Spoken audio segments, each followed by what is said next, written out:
Tombe le bonze chantait si bien qu'il était connu à travers tout le royaume. La belle Tio en tomba amoureuse, et pour elle, Tom défroqua. Mais la mère de Tio voulut marier sa fille à un riche dignitaire de Tebongkmon. Alors Tom et Tio demandèrent secours au roi qui consacra leur union. Hélas, Tom perdit le manuscrit royal et fut tué par les soldats de son rival. Tio en fut si malheureuse qu'elle s'enfuya et vint se suicider auprès du corps de son amant. Depuis, au Cambodge, les histoires d'amour sont presque toutes aussi belles que celles de Tom et Tio. Presque aussi belles qu'un voyage jusqu'au temple d'Angkor.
Le voyage vaut bien une petite prière.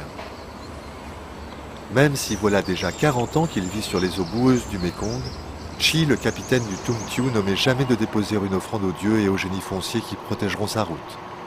Et la vôtre. Bienvenue à bord du Tum Tiu qui relie le delta du Mékong et l'ancienne Saigon au temple d'Angkor. Aujourd'hui en escale à Phnom Penh, la capitale du Cambodge, nous embarquons pour Siem Reap, la cité des temples. Ici, au confluent dit des Quatre Bras, juste aux portes du palais royal, le Mékong est large comme 15 fois la Seine à Paris. À la saison des pluies, les crues du fleuve refoulent dans son affluent, le Tonlé Sap, et se déversent dans l'immense réservoir naturel que constitue le lac du même nom.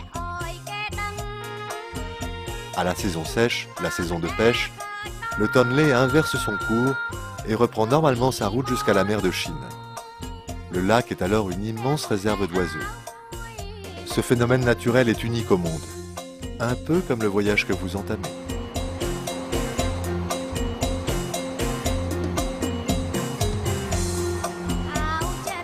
Partir à la découverte des temples d'Angkor sur le Mékong, c'est refaire la route des grandes expéditions coloniales du XIXe siècle.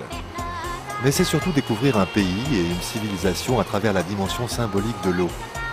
C'est grâce à elle que les rois angkoriens ont su fonder la puissance de leur empire. Au Cambodge, l'eau est sacrée. Elle est source de vie et de prospérité. Un peu comme un voyage initiatique, le Tum Tiu vous propose de découvrir le Cambodge profond, de vous arrêter au fil de l'eau sur des sites exceptionnels ou tout simplement au cœur de la rizière pour appréhender la vie quotidienne du paysan cambodgien. Une rencontre hors du temps. Les rapports sont encore complètement authentiques.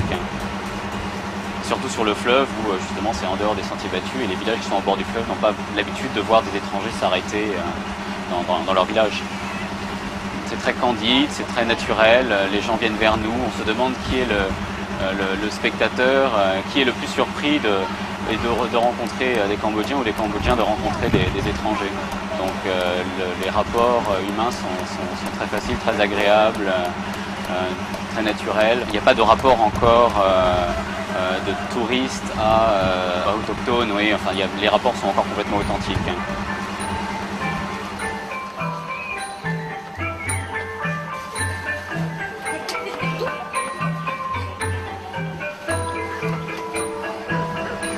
Les gens sont surpris de voir arriver ce bateau parce qu'il n'y a pas encore de bateau de croisière autre que le Tum Tiu pour faire le trajet comme faisaient les messageries fluviales de Phnom Penh jusqu'à Siem Reap, comme l'a fait Pierre Loti sur des petits bateaux à vapeur.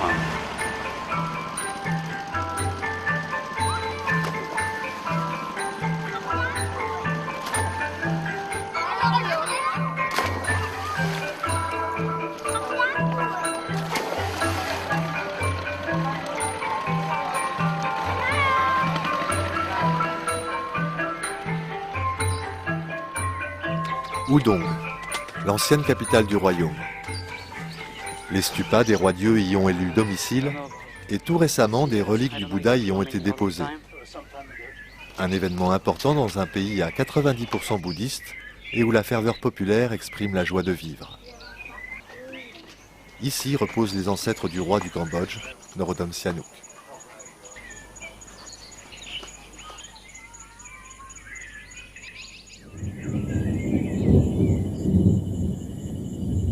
L'orage menace, nous sommes à la saison des pluies. Un moment choisi pour déjeuner à bord à l'abri de la mousson, tandis que le Tum Thiu poursuit sa route vers le nord.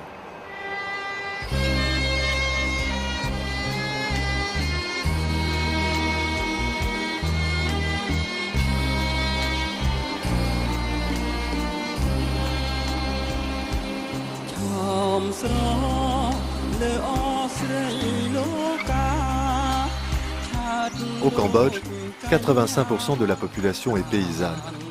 Le Cambodgien est un agriculteur et le riz constitue l'alimentation de base de la population. Il est repiqué en juin et récolté en décembre. Une randonnée à travers la rizière permet de découvrir le monde paysan et les trésors qu'il abrite, comme la pagode de Kampong Krala Kleu, qui date d'1 siècle et que l'UNESCO envisage de sauvegarder.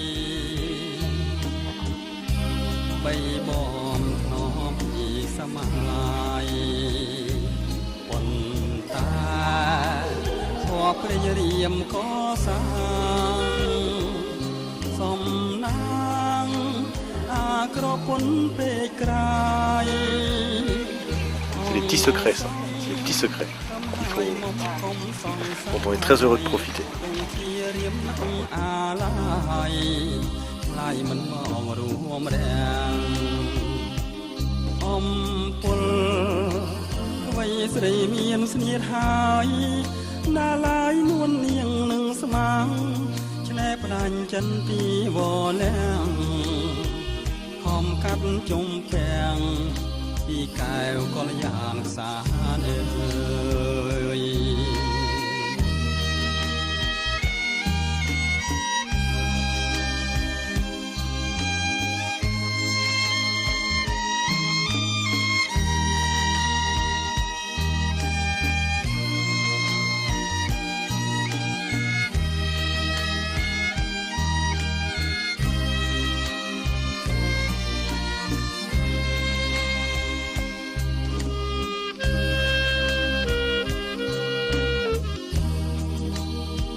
Nuit paisible sur le fleuve avant de gagner Kampong Chnang et son petit port, en effervescence à l'heure du marché.